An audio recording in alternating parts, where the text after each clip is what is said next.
কৈলাস বাবু, কৈলাস বাবু একটু বাইরে আসুন। দেখুন আপনার জন্য কি নিয়ে এসেছি। আরে আবার আবার আবার তুমি এখানে এসেছো? তোমাকে তো আমি কতবার বললাম আমি ওই কাগজে কিছুতেই সই করব না। তুমি ছল করে আমার সব সম্পত্তি নিজের নামে করে নিতে চাইছো, সেটা আমি বুঝে গেছি। তাই কিছুতেই তোমার এই ইচ্ছে আমি পূরণ হতে দেব না। দরকার নেই, কোনো কিছুর আর দরকার নেই। এই কাগজটা একবার খুলে দেখুন, সব বুঝতে পারবেন। নিন নিন নিন নিন নিন নিন নিন। কেন, কি আছে এই কাগজে? কি, এটা তো আমার সম্পত্তির কাগজ, আর এখানে আমার সই।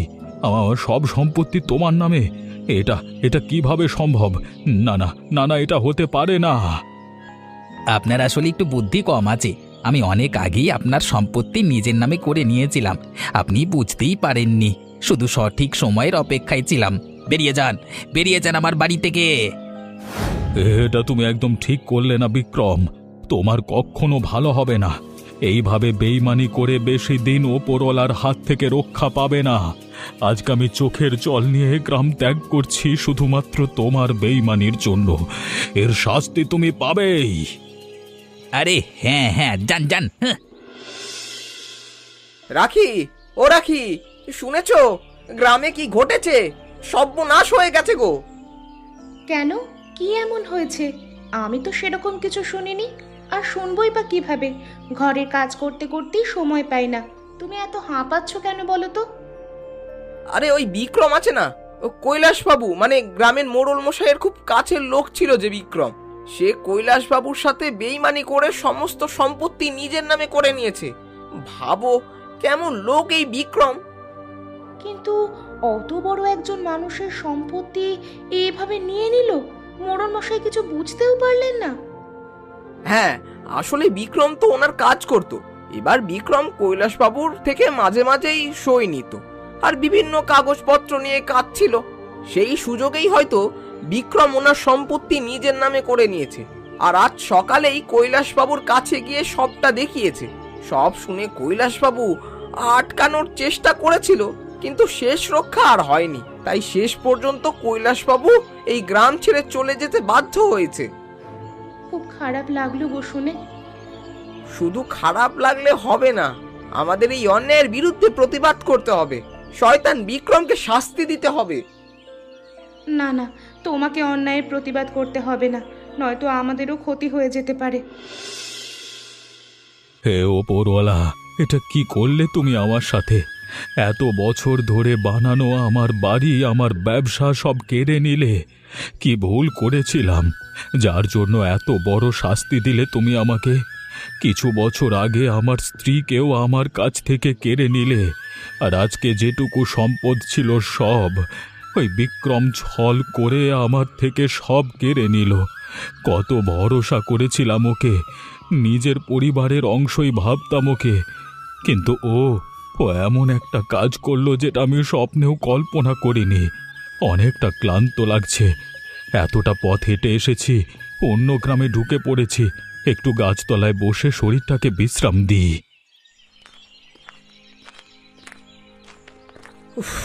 কি গরমটাই না পড়েছে আজ, বাপরে, বাইরে থাকাই যাচ্ছে না। এ কি, গাছতলায় এই গরমে কে বসে আছে? দেখে তো খুব বৃদ্ধ মনে হচ্ছে, আর আগে তো এই গ্রামে দেখিনি। যাই তো। এই যে শুনছেন, আপনি কে? কোথায় বাড়ি আপনার? আমি আমি পাশের গ্রাম থেকে এসেছি বাবা। খুব ক্লান্ত লাগছে, তাই গাছের ছাওয়াতে বিশ্রাম নিচ্ছিলাম। আপনি আমার সাথে আমার বাড়ি চলুন, বাইরে খুব গরম। আমার বাড়িতে বিশ্রাম নেবেন, আসুন আমার সাথে। মামা এসো এসো এসো, আজ থেকেই মস্ত বড় বাড়ি তোমার আর আমার। কত বড় বাড়ি! হা হা, কতদিনের ইচ্ছে ছিল আমার এই মস্ত বাড়িতে থাকবো। সেই ইচ্ছে আজ পূরণ হলো। খুব খুশি, আজ আমি খুব খুশি হয়েছি বাবা। আমার ইচ্ছে তুই পূরণ করেছিস। ওই কৈলাসকে এই গ্রাম ছাড়া করে ওর সব সম্পত্তি ছিনিয়ে নিয়েছিস। আরে সবই তো তোমার কারণেই মা। তুমি যদি আমাকে বুদ্ধি না দিতে, আমি কি আর এসব করতে পারতাম? কোনো দিনও পারতাম না। সেটা ঠিক বলেছিস, কিন্তু আজ যদি তোর বাবা থাকতো সেও খুব খুশি হতো। হ্যাঁ, কিন্তু মা, তুমি কিন্তু দারুণ বুদ্ধি দিয়েছিলে। প্রথমে কৈলাস বাবুর কাছে কাজ আস্তে আস্তে তার ভরসা লোক হয়ে ওঠা, কাগজপত্রের কাজ, তারপর সুযোগ বুঝে সই নেওয়া। সব কাজ যে কত সাবধানে করতে হয়েছে মা, তুমি জানো না। কিন্তু শেষ পর্যন্ত আমরাই জিতলাম। এই যুগে ভালো মানুষের দাম নেই, শয়তানি না করলে কিছুই পাওয়া যায় না। কি যে বলো মা! একদম ঠিক বলেছিস। চল চল, দাঁড়িয়ে গল্পই করে যাবি, না আমাকে একটু চা করে খাওয়াবি বড়লোক বাড়ির? আমি এখনই তোমার আর আমার জন্য চা নিয়ে আসছি। লীলা, ও লীলা, দেখো কাকে নিয়ে এসেছি। কে গো? ইনি কে? তোমার পরিচিত কেউ? হ্যাঁ, সব বলছি তোমাকে, কিন্তু বাইরে খুব গরম পড়েছে গো। বৃদ্ধ খুব অসুস্থ হয়ে পড়েছেন। তুমি একটু মাটির কলসির জল দিয়ে শরবত বানিয়ে আনো তো 2 গ্লাস, আমিও খাবো, খুব গরম। হ্যাঁ, একটু দাঁড়াও, আমি এক্ষুনি আনছি। প্রাণটা জুড়িয়ে গেল। অনেক ধন্যবাদ মা, খুব জল তেষ্টা পেয়েছিল। আপনি একটু বসুন, আমি খাবারের ব্যবস্থা করছি, খেয়ে নিন। আমি খুব খুশি হলাম তোমাদের ব্যবহারে। এখনো যে তোমাদের মতো মানুষ আছে সেটা দেখে খুশি হলাম। কেন, সবাই তো এরকমই। মানুষ মানুষের পাশে থাকবে না তো আর কেই বা থাকবে। কিন্তু কৈলাস বাবু, আপনাকে তো এই গ্রামে আগে দেখিনি। আপনি কি পাশের গ্রামে থাকেন? হ্যাঁ, আমি পাশের গ্রামের মোড়ল ছিলাম, কিন্তু আমার এক বিশ্বস্ত কর্মচারী বিক্রম বেইমানি করে আমার সমস্ত সম্পত্তি নিজের নামে লিখিয়ে নিয়েছে। আর আজকে সকালে এসেই আমাকে আমার বাড়ি থেকে বের করে দিয়েছে। তাই আর জায়গা না পেয়ে এই গ্রামে চলে এলাম। অনেকটা পথ হেঁটে ক্লান্ত হয়ে পড়েছিলাম। সামনে একটা গাছ দেখে তাই বসেছিলাম, তখন তুমি এলে আর আমাকে তোমার বাড়িতে নিয়ে এসে এত ভালো করে আপ্যায়ন করলে। কি বলছেন? আপনার কর্মচারী আপনার সাথে এরকম করেছে? ভাবতেও পারছি না। শোনো না, বলছিলাম যে তুমি তো আজ সকালে বিক্রমের কথা বললে যে সে নাকি কৈলাসবাবু সমস্ত সম্পত্তি নিজের নামে করে নিয়েছে। হ্যাঁ, বললাম তো, কিন্তু তাতে কি হয়েছে? তুমি তো আমাকে নাও বলে দিলে ওর বিরুদ্ধে কোনো রকম প্রতিবাদ করতে। তাহলে আবার কিসের কথা? আরে ছাড়ো তো তোমার প্রতিবাদ, আমি তো আছি আমার অন্য ভাবনায়। কি? শোনো, এখন গ্রামে কৈলাসবাবু নেই, তার মানে গ্রামের প্রধান অর্থাৎ মোড়ল মশাই হলেন বিক্রম। তোমার উচিত বিক্রমের সেবা শুশ্রূষা করা, আর ওর সাথে সাথে থাকা, ওর সাথে সাথে কাজ করা, কারণ এখন ওর অনেক ক্ষমতা আছে। তুমি যদি ওর কাছের লোক হয়ে উঠতে পারো, তোমাকে কিন্তু অনেক টাকা দেবে ও, একদম টাকা দিয়ে মুড়িয়ে ফেলতে পারে। আর আমাদের এখন যা পরিস্থিতি, তাতে আমাদের টাকার খুব দরকার। তাই আমি যা বলছি তাই শোনো, আর কালই ওর কাছে যাও একটা কাজের সন্ধানে। কিন্তু আমার একদম ইচ্ছে নেই। তাও তোমাকে করতে হবে আমার ভালোর জন্য, আর বেশি কথা বাড়িও না। লীলা, আমি বেরোচ্ছি। আজ অনেকগুলো কাঠ কাটতে হবে। কাল এত গরম পড়েছিল, সেই হিসেবে কাঠ জোগাড় করতে পারিনি। আচ্ছা, এসো, সাবধানে যেও। আদিত্য বাবা, আমিও যাব তোমার সাথে। তুমি জঙ্গলে যাও বুঝি কাঠ কাটতে? হ্যাঁ, জঙ্গলেই যাই, কিন্তু আপনি এই শরীর নিয়ে আমার সাথে কাঠ কাটতে যাবেন, আপনার কোনো অসুবিধে হবে না তো? না না, আমার কোনো অসুবিধে হবে না, চলো চলো। আমি বলছিলাম কি, আপনি না হয় আজ এই বাড়িতেই বিশ্রাম করুন, কাল আমি আপনাকে আমার সাথে নিয়ে যাব। না না, আমি আজকেই যাব, চলো তুমি। আচ্ছা বেশ, চলুন। কতদিন পর সাধারণ মানুষের সাথে দেখা হলো। এতদিন বাড়িতে থেকে ওই 1-2 কর্মচারী ছাড়া আর কারোর সাথে কথা হতো না। বাড়ির মধ্যে কেমন যেন দম বন্ধ লাগতো। আজকে খুব ভালো লাগছে, মনে শান্তি অনুভব করছি। এটা বেশ ভালো। আপনি এখানে বসুন, আমি কাঠ কেটে নিই। আপনাকে কিন্তু আমি কাটতে দেব না, আপনার শরীর একদম ভালো নেই। আচ্ছা আচ্ছা, বেশ বেশ, আমি এখানেই বসছি। বিক্রম বাবু, আমি দীপক, একটু সাহায্য চাইতে এলাম আর কি। যদি কিছু মনে না করেন তাহলে একটা কথা বলতাম আপনাকে।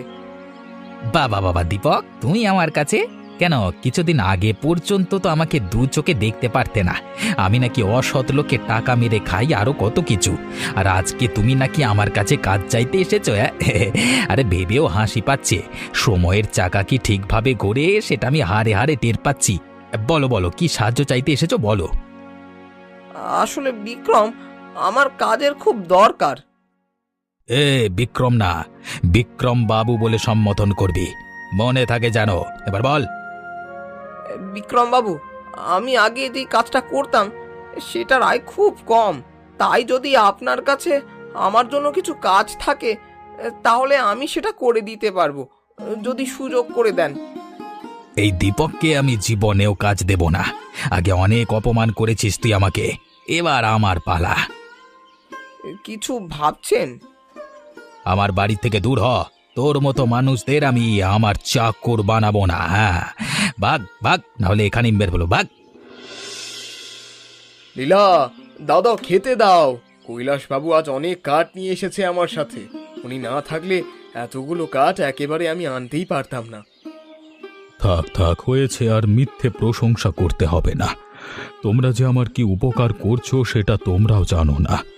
একজন সব হারা মানুষের পাশে এভাবে এসে দাঁড়িয়েছো।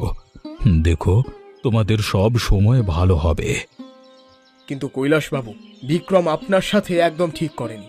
ওকে উপযুক্ত শাস্তি দিতে হবে, নয়তো এভাবেই সবার ক্ষতি করতে থাকবে। কিন্তু কিভাবে ওকে শাস্তি দেব আমরা?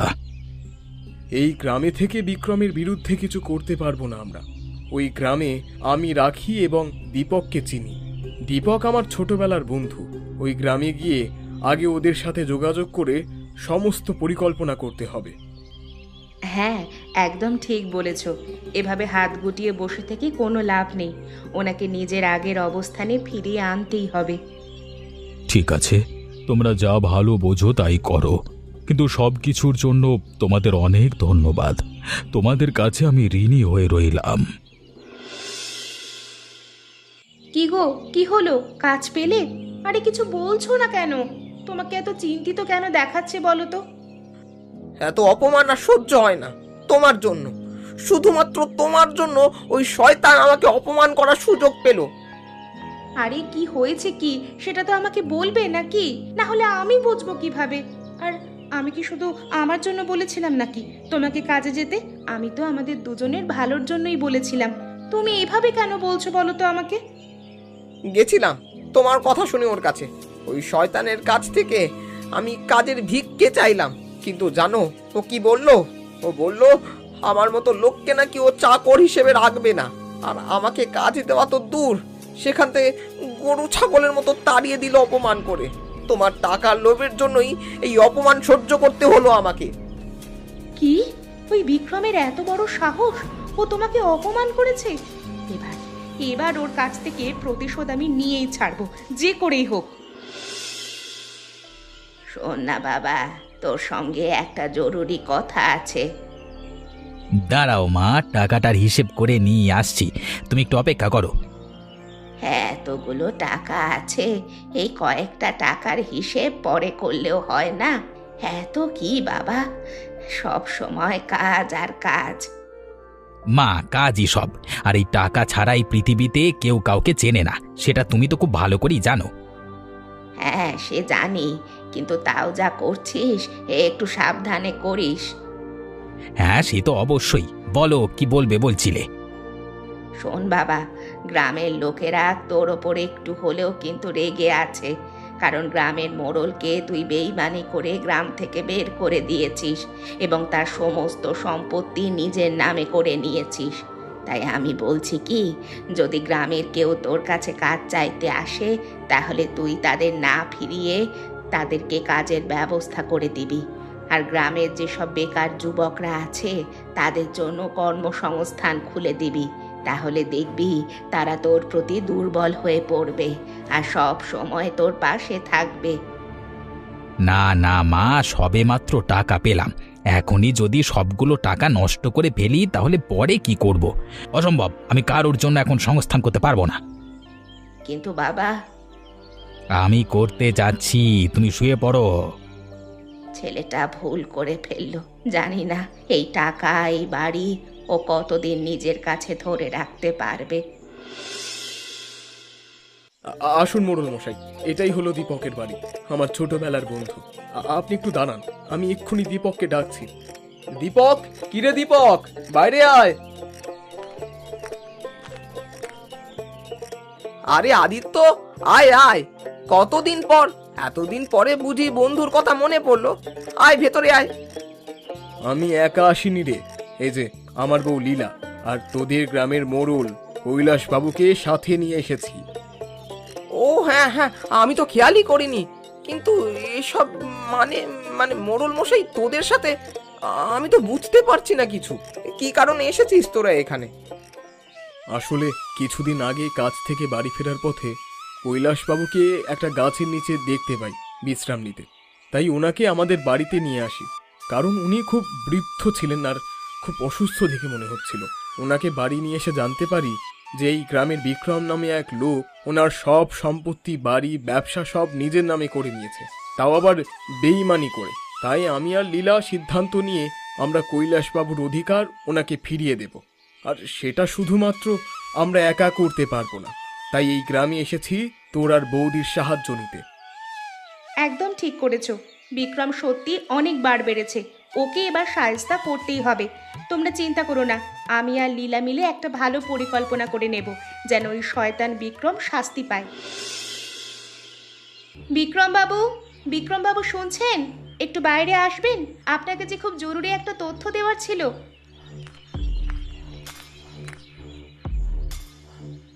আরে রাকি, এসো এসো, বলো কি খবর, আর আমাকে কি বা জানাতে এসেছো? আমার স্বামী দীপক আপনার বিরুদ্ধে অনেক বড় ষড়যন্ত্র করছে। কি? দীপক আর আমার বিরুদ্ধে ষড়যন্ত্র? কিন্তু কেন? আসলে আমি ওকে বলেছিলাম আপনার কাছে কাজ চাইতে আসতে, ও এসেছিল, কিন্তু আপনি নাকি ওকে তাড়িয়ে দিয়েছেন অপমান করে। তাই ও খুব রেগে গেছে আপনার ওপর। আমি ওকে অনেকবার বুঝিয়েছিলাম আপনার মতো বড় মানুষের ওপর রাগ করতে নেই, কিন্তু তাও আমার কোনো কথা শোনেনি সে, আর সোজা চলে গেছে জঙ্গলে।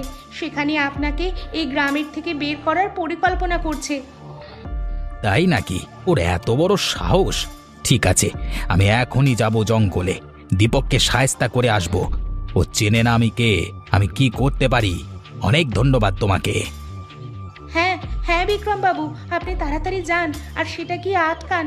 আমি আসছি এখন। দীপকের এত বড় সাহস, আমার বিরুদ্ধে ষড়যন্ত্র করছে। আজকে ওকে আমি বোঝাবো যে আমি কে। কোথায় কোথায় দীপক? সামনে আসো আমার, যদি সাহস থেকে সামনে এসো। এই তো চলে এসেছিস, দেখি তো কি করবি তুই আমার। তোর মতো শয়তানের কিভাবে শায়েস্তা করতে হয় আমি সেটা খুব ভালোভাবে জানি। আয় দেখি তুই কি করতে পারিস। দাঁড়া, দেখাচ্ছি। ছেড়ে দাও, ছেড়ে দাও, আমাকে মেরো না, আমি মরে যাবো। ছেড়ে দাও, ছাড়ো বলছি।